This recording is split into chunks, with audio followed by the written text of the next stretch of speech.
7 دسمبر 1941 کو صبح کے 8 بجے سے کچھ پہلے جاپانی طیاروں نے ہوائی میں واقع امریکی بحریہ کے اڈے پرل ہاربر پر بمباری شروع کی۔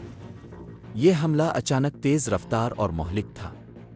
چند منٹوں کے اندر اندر کئی جنگی بحری جہاز ناکارہ ہو گئے، درجنوں طیارے زمین پر تباہ کر دیے گئے اور 2400 سے زیادہ افراد جان کی بازی ہار گئے۔ امریکہ جو اس وقت تک جنگ سے باہر تھا، فوراً ہی اس تنازع میں شامل ہو گیا۔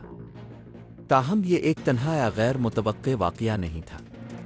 جاپان اور امریکہ کے تعلقات کئی سالوں سے خراب ہو چکے تھے۔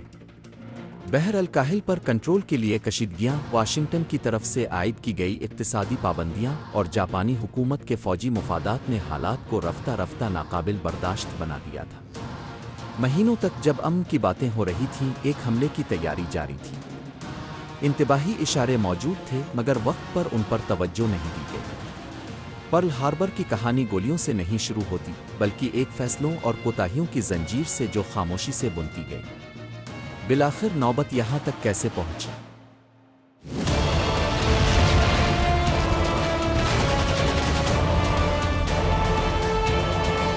پرل ہاربر کی طرف لے جانے والی کشیدگیاں۔ 7 دسمبر 1941 کا دن ایک اچانک شروع ہونے والا علیحدہ تنازع نہیں تھا، بلکہ جاپان اور امریکہ کے درمیان برسوں سے جمع شدہ کشیدگیوں کا نونکافتے عروج تھا۔ 1930 کی دہائی کے دوران دونوں طاقتوں کے درمیان دشمنی شدت اختیار کرتی گئی، جس کی بنیاد ایشیا اور بحر الکاہل میں متصادم مفادات پر تھی۔ جاپان، جس کی معیشت بیرونی تجارت پر منحصر تھی، تیل، ربڑ اور معدنیات جیسے اسٹریٹجک وسائل پر کنٹرول حاصل کرنا چاہتا تھا۔ چین اور جنوب مشرقی ایشیا میں اس کی فوجی مہمات اسی مقصد کی تکمیل کے لیے تھیں۔ تاہم اس کی علاقائی توسیع امریکی مفادات سے ٹکرا رہی تھی۔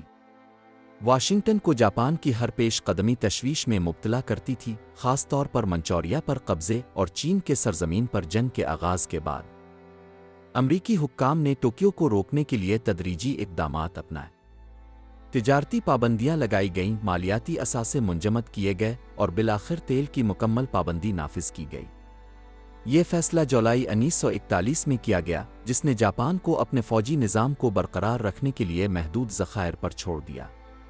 آنے والے مہینوں میں دونوں حکومتوں نے سفارتی بات چیت جاری رکھی۔ جاپان پابندیوں کے خاتمے کا مطالبہ کر رہا تھا، بغیر اس کے کہ وہ ایشیا میں اپنی فوجی موجودگی سے دستبردار ہو، جبکہ امریکہ مکمل انخلاء کا مطالبہ کر رہا تھا۔ دونوں موقف ناقابل مصالحت تھے۔ بات چیت کے ساتھ ساتھ جاپانی اعلیٰ قیادت نے ہوائی میں واقع امریکی بحری اڈے پر حملے کا منصوبہ بنایا۔ مقصد یہ تھا کہ بحر الکاہل کے بیڑے کو عارضی طور پر ناکارہ بنا کر جنوب مشرقی ایشیا میں اپنی پوزیشن مستحکم کرنے کے لیے وقت حاصل کیا جا سکے۔ یہ منصوبہ مکمل رازداری میں تیار کیا گیا، حتیٰ کہ اس وقت بھی جب جاپانی سفارتکار واشنگٹن میں مذاکرات جاری رکھے ہوئے تھے۔ طاقت کے استعمال کا فیصلہ ہو چکا تھا۔ سوال یہ نہیں تھا کہ جنگ ہوگی یا نہیں، بلکہ یہ تھا کہ وہ کب شروع ہوگی۔ آماموتو کی خفیہ کارروائی۔ 1941 کے ابتدائی مہینوں میں جاپانی حکومت نے امریکہ کی جانب سے عائد کردہ پابندیوں کے جواب میں مختلف راستوں پر غور کیا۔ فوجی حلقوں میں یہ نظریہ مضبوط ہوا کہ ایک مسلح کارروائی ہونی چاہیے جو جنوب مشرقی ایشیا کے وسائل کو یقینی بنائے۔ اس فیصلے کے لیے ضروری تھا کہ امریکہ کے بحر الکاہل بیڑے کی جارحانہ صلاحیت کو فوری طور پر غیر مؤثر بنایا جائے۔ جاپانی بحریہ کی اعلیٰ کمان نے پرل ہاربر کے خلاف ایک مخصوص منصوبہ تیار کرنا شروع کیا۔ یہ منصوبہ فلیٹ کمانڈر ایڈمرل ایسوروکو آماموتو کی قیادت میں تیار ہوا۔ ابتدا سے ہی ان کا موقف تھا کہ اگر جاپان نے امریکہ سے جنگ چھیڑی تو اسے دشمن کو پہلے ہی دن فضائی حملے سے غیر منظم کرنا لازمی ہوگا۔ اس تجویز کو جاپانی کمان کے اندر سے مزاحمت کا سامنا کرنا پڑا۔ بعض افسران نے ایک دور دراز اڈے پر حملے کو غیر دانشمندانہ سمجھا اور اس کے بجائے جنوب مشرقی ایشیا کی راداریوں پر توجہ مرکوز کرنے کا مشورہ دیا۔ تاہم آماموتو نے زور دیا کہ اگر ابتدا میں اس نوعیت کی کارروائی نہ کی گئی تو جاپانی کوشش آغاز ہی سے کمزور پڑ جائے گی۔ ان کی اتھارٹی اور شہرت نے فیصلہ ان کے حق میں کر دیا۔ منصوبہ ایک مکمل بحری کارروائی پر مبنی تھا، جس میں صرف فضائی شرکت شامل تھی۔ زمینی فوج اتارنے کی کارروائی کو خارج کر دیا گیا۔ مقصد یہ تھا کہ ایک اچانک حملے کے ذریعے زیادہ سے زیادہ امریکی جنگی جہاز تباہ کیے جائیں جب وہ بندرگاہ پر کھڑے ہوں۔ اس کے لیے عملے کی شدید تربیت اور ٹورپیڈو کی تکنیکی تبدیلی ضروری تھی تاکہ وہ کم گہرے پانی میں بھی مؤثر ہوں۔ 1941 کی گرمیوں کے دوران جاپانی پانیوں میں پرل ہاربر کی جزوی نقل تیار کی گئی۔ وہاں مسلسل مشقیں ہوئیں جن میں ٹورپیڈو طیارے، غوطہ خور بمبار اور لڑاکا طیارے شامل تھے۔ نیویگیشن کی تکنیکیں، قریب آنے کے راستے اور حملے کے اوقات کو ایڈجسٹ کیا گیا۔ مقصد یہ تھا کہ حقیقی حالات میں مکمل درستگی حاصل کی جائے۔ اس مشن کے لیے منتخب کی گئی افواج کو ایک خصوصی یونٹ میں شامل کیا گیا۔ 6 طیارہ بردار جہاز، 2 جنگی بحری جہاز، 3 کروزر، 11 تباہ کن جہاز اور کئی آبدوزیں تعینات کی گئیں۔ یہ بیڑا خود مختار طریقے سے کام کرے گا اور روانگی کے بعد مکمل ریڈیو خاموشی اختیار کرے گا۔ ہر کمانڈر کو مخصوص ہدایات دی گئیں اور اسے حملے کی ترتیب میں اپنے کردار سے آگاہ کیا گیا۔ ساتھ ہی جاپانی انٹیلیجنس سروسز نے پرل ہاربر کی روزمرہ کی سرگرمیوں سے متعلق معلومات حاصل کرنے کا کام شروع کیا۔ ہوائی میں موجود بحری اتاشی نے خفیہ کوڈز کے ذریعے بحری جہازوں کی پوزیشن، فضائی آمد و رفت اور سرگرمی کی سطح سے متعلق رپورٹس بھیجیں۔ ان معلومات سے تصدیق ہوئی کہ اختتام ہفتہ کے دن عام طور پر سرگرمی کم ہوتی ہے اور اہم جنگی جہاز اوآہو جزیرے پر موجود ہوتے ہیں۔ ماہرین نے فیصلہ کیا کہ حملہ اتوار کو کیا جائے گا۔ اس دن چوکسی کی سطح کم ہوتی ہے اور عملے کی اکثریت آرام پر ہوتی ہے۔ مزید یہ کہ ایسے حالات میں اچانک حملہ زیادہ اثر انگیز اور انتشار پیدا کرنے والا ثابت ہو سکتا تھا۔ اس کارروائی کو خفیہ طور پر پہلی حملہ یونٹ کا نام دیا گیا۔ طے ہوا کہ یہ یونٹ مکمل رازداری سے بحر الکاہل کے شمالی حصے سے روانہ ہو۔ حملے کا مقام اس فاصلے پر رکھا گیا جو طیاروں کو حملہ کر کے واپس آنے کی اجازت دے سکے بغیر ایندھن کی فراہمی کے۔ ہر طیارے کی رینج کے حساب سے یہ فاصلہ طے کیا گیا۔ اگر موسمی حالات حیرت کا عنصر مقررہ دن سے پہلے ضائع ہو جاتا تو کارروائی کو منسوخ کرنے کا آپشن موجود تھا۔ منصوبے کی کامیابی مکمل طور پر راز اور ہم آہنگی پر منحصر تھی۔ ناکامی کی صورت میں دوسری کوشش کی کوئی گنجائش نہیں تھی۔ حتمی حکم پہلے سے طے شدہ کوڈ کے ذریعے بھیجا جانا تھا۔ بیڑا اپنے سفر کے دوران تصدیق حاصل کرے گا۔ تمام اہلکاروں کو ہدایت دی گئی کہ اگر انہیں نشانہ بنایا گیا، راستے میں پکڑا گیا تو حساس دستاویزات کو تلف کر دیں۔ وسط نومبر 1941 میں کارروائی کے حتمی دن کا تعین کر لیا گیا۔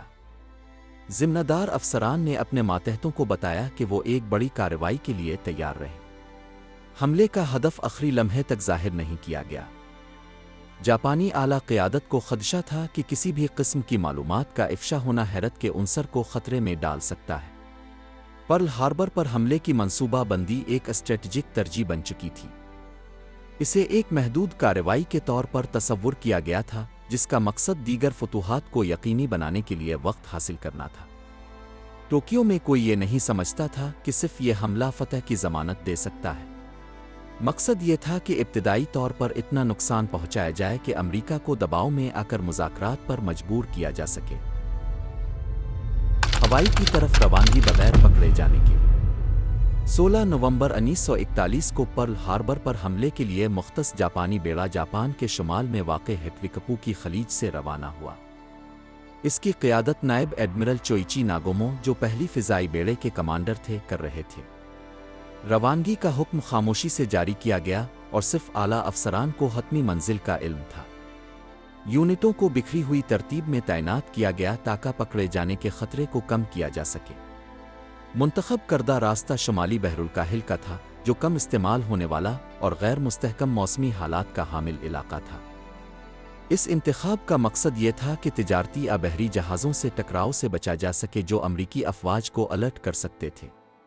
بیڑے نے مکمل ریڈیو خاموشی کے ساتھ سفر کیا۔ سفر کے دوران کسی بھی قسم کے سگنل کا اخراج مشن کو خطرے میں ڈال سکتا تھا۔ پیش قدمی مسلسل اور ہم آہنگی کے ساتھ ہوئی۔ یونٹوں نے محدود رفتار برقرار رکھی تاکہ تمام جہاز ترتیب میں رہیں۔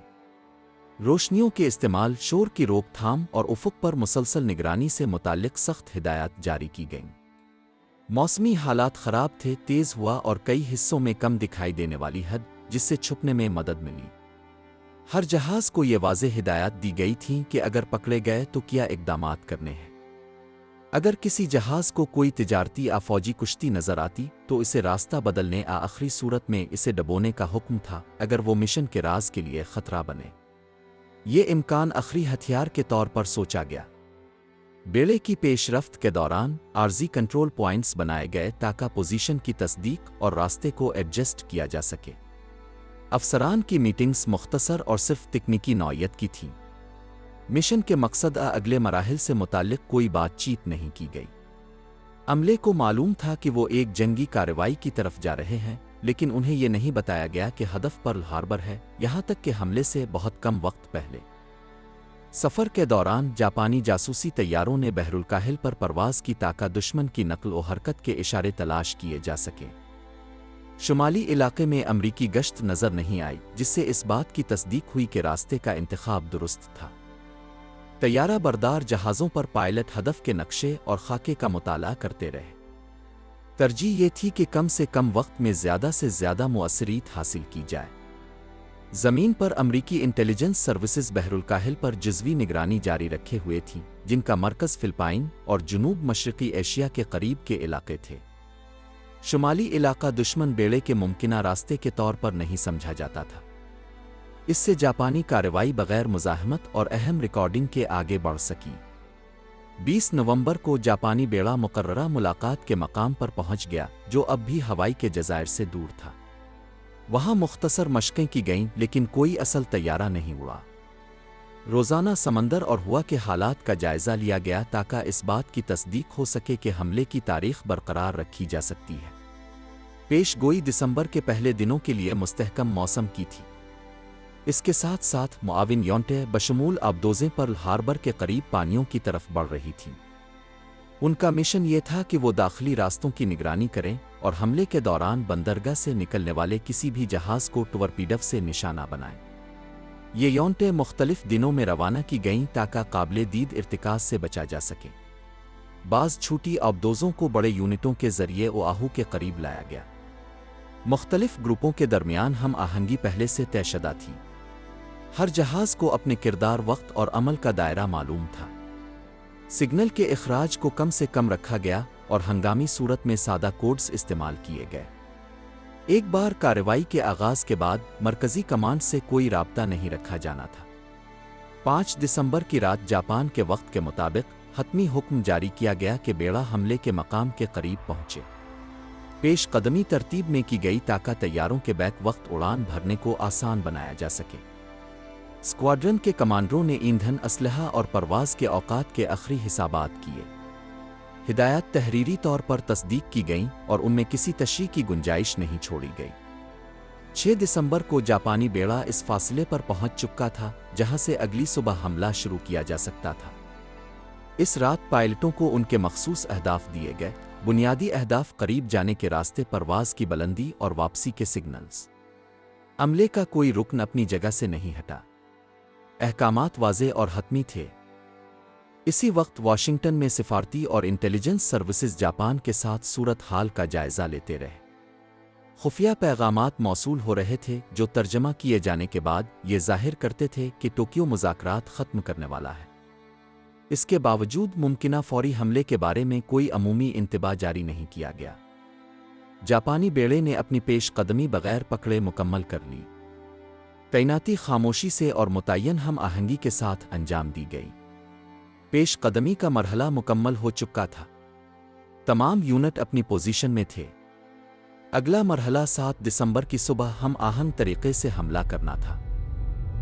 7 دسمبر سے قبل نظر انداز کی گئی وارننگز۔ 7 دسمبر 1941 سے پہلے کے دنوں میں امریکہ کو کئی ایسے اشارے موصول ہوئے جنہیں اگر ایک ساتھ دیکھا جاتا تو جاپانی حملے کی پیش گوئی کی جا سکتی تھی۔ تاہم یہ اشارے ٹکڑوں میں ملے، غلط طور پر سمجھے گئے، عازم ندار حکام نے انہیں نظر انداز کر دیا۔ امریکی انٹیلیجنس نظام کے پاس سفارتی اور عسکری پیغامات کو روکنے کے وسائل موجود تھے۔ ان میں سے ایک پروگرام جسے اے میجک کہا جاتا تھا، ٹوکیو اور اس کی سفارت خانوں کے درمیان رمز شدہ رابطوں کو پڑھنے کی صلاحیت رکھتا تھا۔ نومبر کے مہینے سے تجزیہ کاروں نے واشنگٹن میں جاپانی سفارتی سرگرمیوں میں اضافہ محسوس کیا۔ اس کے باوجود اس سے یہ نتیجہ نہیں نکالا گیا کہ کوئی مسلح حملہ قریب ہے۔ 4 دسمبر کو ایک پیغام روکا گیا جس میں جاپانی حکومت نے اپنی سفارتی مشنوں کو حساس دستاویزات تلف کرنے کا حکم دیا۔ یہ ہدایت اہم سمجھی گئی لیکن اس سے کوئی وسیع سطح کی وارننگ جاری نہیں کی گئی۔ خطرے کا تجزیہ کرنے والے اہلکاروں نے اس حکم کو فوجی تنصیبات پر ممکنہ حملے سے نہیں جوڑا۔ 6 دسمبر کی رات واشنگٹن میں جاپانی سفیر کو بھیجے گئے ایک پیغام کا تقریباً مکمل مت موصول ہوا۔ اس میں امریکہ کے ساتھ مذاکرات کے خاتمے کا اعلان تھا۔ اس مواد کو حملے سے پہلے جزوی طور پر پڑھا گیا لیکن اسے مطلوبہ ہنگامی سطح پر تقسیم نہیں کیا گیا۔ کچھ اعلیٰ سطح کے حکام کو یہ دستاویز 7 دسمبر کی صبح تک نہیں ملی۔ اسی دوران فلپائن سے جنرل ڈگلس میک آرتھر کو رپورٹیں موصول ہو رہی تھیں جو جنوب مشرقی ایشیا کی جاپانی فوجی بیسوں میں غیر معمولی سرگرمیوں کی نشاندہی کر رہی تھیں۔ ان مشاہدات کی بنیاد پر کچھ حفاظتی اقدامات کیے گئے لیکن پرل ہاربر کے ساتھ کوئی براہ راست ہم آہنگی قائم نہیں کی گئی۔ ہوائی میں حکام کو حملے کی کوئی مخصوص وارننگ نہیں ملی۔ 7 دسمبر کی صبح کے ابتدائی گھنٹوں میں اوآہو کے شمال میں واقع ایک ریڈار اسٹیشن نے ایک بڑی فضائی فارمیشن کی آمد کا پتہ لگایا۔ سسٹم کے آپریٹرز نے اس غیر معمولی حرکت سے متعلق نگران افسر کو اطلاع دی جس نے اسے امریکی بمبار طیاروں کا معمول کا گروپ سمجھ کر نظر انداز کر دیا۔ کوئی انتباہی حکم جاری نہیں کیا گیا۔ اسی دن بندرگاہ کے داخلی راستے پر گشت کرنے والے ایک تباہ کن جہاز نے ایک نامعلوم آبدوز کی موجودگی کو نوٹ کیا۔ جہاز نے فائرنگ کی اور ریڈیو کے ذریعے اطلاع دی۔ سگنل موصول ہوا لیکن اسے ضروری سنجیدگی نہیں دی گئی۔ پیغام کو فوری طور پر تمام کمانڈز کے ساتھ شیئر نہیں کیا گیا۔ ان عملی اشاروں کے علاوہ یہ عمومی معلومات موجود تھی کہ جاپان کے ساتھ سفارتی تعلقات شدید بحران میں تھے۔ اس کے باوجود امریکی حکومت کی توجہ یورپ اور ایشیا کے درمیان تقسیم تھی۔ امریکی سرزمین پر براہ راست حملے کا امکان ترجیحی موضوع نہیں تھا۔ پچھلے ہفتوں میں لندن اور دیگر اتحادی دارالحکومتوں سے بھی رپورٹس موصول ہوئیں جن میں بحر الکاہل میں ممکنہ جاپانی حملے کی وارننگ دی گئی تھی۔ ان انتباہات میں سب سے زیادہ ممکنہ اہداف فلپائن، سنگاپور اور ڈچ ایسٹ انڈیز کو بتایا گیا۔ پرل ہاربر کا ذکر ممکنہ اہداف میں نہیں تھا۔ ہوائی کی فوجی کمان کو جاپانی جارحیت کے امکان سے متعلق عمومی ہدایات ضرور دی گئی تھیں لیکن ان کے پاس نہ کوئی مخصوص معلومات تھی نہ ہی کوئی تاریخ۔ مشقوں اور گشت کی عمومی روٹین جاری رکھی گئی لیکن الرٹ کی سطح میں کوئی تبدیلی نہیں کی گئی۔ طیارے ایئر فیلڈز پر اکٹھے کھڑے تھے جس سے وہ حملے کی صورت میں زیادہ غیر محفوظ ہو گئے تھے۔ واشنگٹن اور بیرون ملک موجود کچھ سول اور فوجی اہلکاروں نے حملے سے پہلے ہونے والی میٹنگز میں مخصوص خدشات کا اظہار کیا، لیکن یہ وارننگز متعدد رپورٹس اور تجزیوں کے درمیان دب گئیں۔ دستیاب معلومات کو یکجا اور خلاصہ کرنے کے لیے کوئی مرکزی کارروائی نہیں کی گئی۔ مزاحمتی صلاحیت پر ضرورت سے زیادہ اعتماد، تجزیہ کاری کے نظام کی تقسیم اور ایجنسیوں کے درمیان براہ راست رابطے کی عدم موجودگی نے فوری اقدامات کو روکے رکھا۔ ہر اشارہ اگر الگ الگ دیکھا جائے تو کوئی بھی رد عمل پیدا کرنے کے لیے کافی نہ تھا، لیکن مجموعی طور پر یہ سب ایک ایسا نمونہ تشکیل دیتے تھے جو واضح طور پر حملے کے خطرے کی نشاندہی کرتا تھا۔ 7 دسمبر کا آغاز ہوائی میں تعینات یونٹوں کے لیے ایک عام اتوار کی طرح ہوا۔ کوئی پیشگی انتباہ جاری نہیں ہوا تھا، نہ ہی بحری اڈے کی دفاعی تنظیم نو کی گئی تھی۔ وارننگز کو دانستہ طور پر نظر انداز نہیں کیا گیا لیکن ان کا تجزیہ اس ہنگامی سطح پر نہیں کیا گیا جو صورتحال کا تقاضا کرتی تھی۔ رد عمل کی کمی، ایک بکھرے ہوئے نظام، حالات کی ادھوری سمجھ بوجھ اور جاپان کی طویل فاصلے تک حملہ کرنے کی صلاحیت کو کمتر سمجھنے کا نتیجہ تھی۔ 7 دسمبر پہلا حملہ۔ 7 دسمبر 1941 کو صبح 6 بجے جاپانی بیڑا اوآہو جزیرے کے شمال میں تقریباً 300 کلومیٹر دور مقررہ حملہ پوزیشن پر پہنچ گیا۔ طیارہ بردار جہازوں سے 183 طیاروں نے پہلے سے طے شدہ فارمیشن میں پرواز بھرنا شروع کی۔ اس پہلی لہر میں ٹورپیڈو بردار طیارے، غوطہ زن بمبار، افقی بمبار اور ہمراہی لڑاکا طیارے شامل تھے۔ فضائی کارروائی کی قیادت کمانڈر متساوو فوچیدا کے ذمے تھی جو اپنے بمبار طیارے سے مجموعی فارمیشن کی رہنمائی کر رہے تھے۔ ہر اسکواڈرن کو مخصوص اہداف دیے گئے تھے۔